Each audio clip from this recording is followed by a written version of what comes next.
What if I told you that one of the biggest growth industries in the world is right on your doorstep?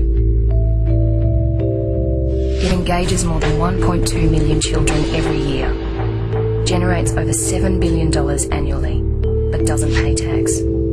It's never featured on the news, doesn't advertise for jobs, but there's plenty of work for everyone. So what is it? Human trafficking.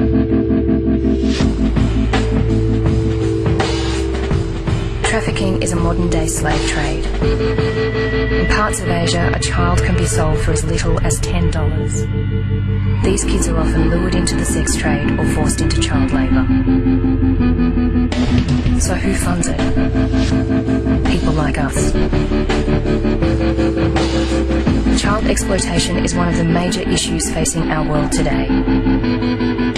It destroys young lives and tears families apart. So who can help rescue children from suffering, danger and abuse? You can.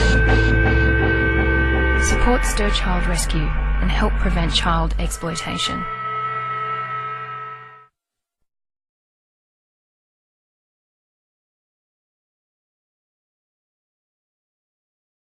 It's something that our children are vulnerable to, and our immigrant population as well. And this is something that you actually saw firsthand, and that's sort of how you got involved in this whole process. Tell me that story. Yeah, you know, it found me. I wasn't looking for it. My favorite restaurant in San Francisco was a neighborhood Indian restaurant. I would go there all the time.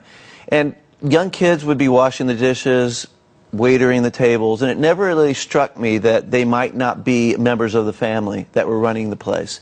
And so when I opened up my local newspaper one day, it was my shock that my favorite restaurant down the block was the center of a trafficking ring that brought 500 young kids from India into the United States to work in retail establishments, to work farm field work, or perhaps even to go into the commercial sex industry. And what's promised to their families back home? How do they get from there to here? Well, in this particular case, and it's very common, they were deceived that they were going to America to get a job and an education. It was the American dream. You imagine you're in a very poor village in India, and someone says, you know what, we can get you to an American university. We can get you a job that you can send money back home. As soon as they get into the country, into the United States, their visa or their passport's taken from them. They're thrown into an apartment with 20 other young people who are in the same situation, and they're forced to work 7 days a week without compensation. They really break these kids down, both physically and mentally, right? They really do. And, you know, the common thread, as I began then to investigate, well, what patterns do you find across the United States and around the globe?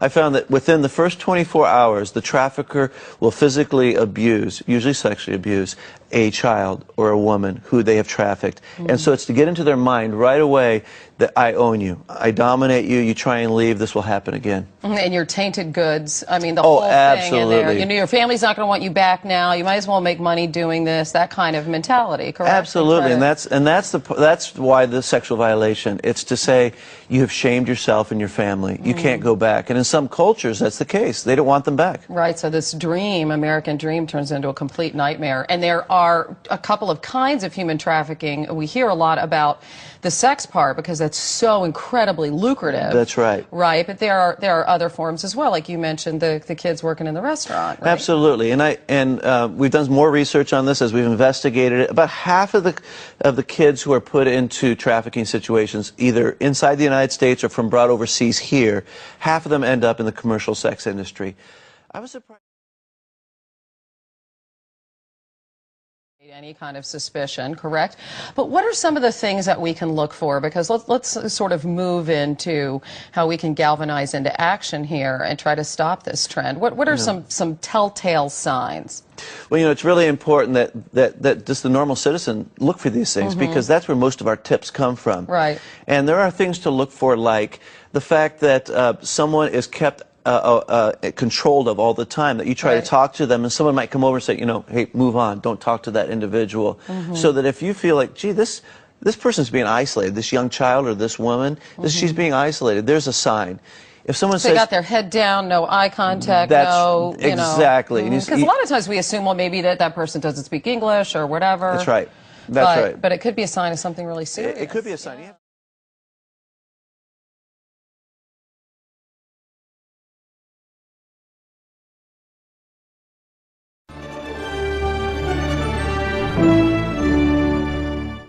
Overlooking the Atlantic Ocean in Benin, a majestic arch marks the point of no return, where through the centuries millions of slaves waited in chains to be shipped to America. But now a modern-day form of slavery has gripped the West African nation again. I just felt really burdened by the fact that children are being taken into slavery. Carmen Morris is a Florida businesswoman who's on her third visit to Benin. She's on a personal mission to help end the human trafficking and is building a sanctuary for those children, some as young as 5, who have been rescued by local police from their lives as what she calls slave laborers. The first trip that we took, 160 children were rescued from child slavery. According to UNICEF, the overall numbers are staggering.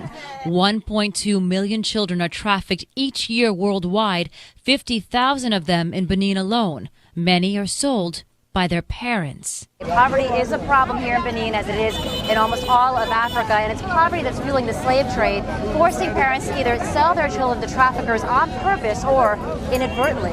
Traffickers will often swoop on the poor remote villages offering money for the children or promising paying jobs in bigger cities like nearby Cotonou or Lagos, Nigeria.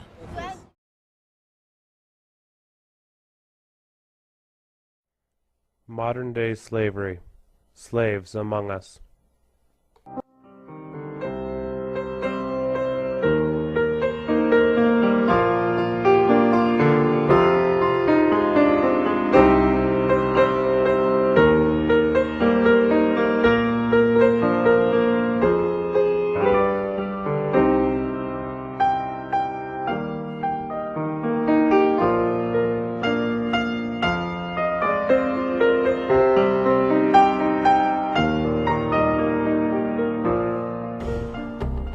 Thousands of young women are taking jobs abroad, hoping to find a better life.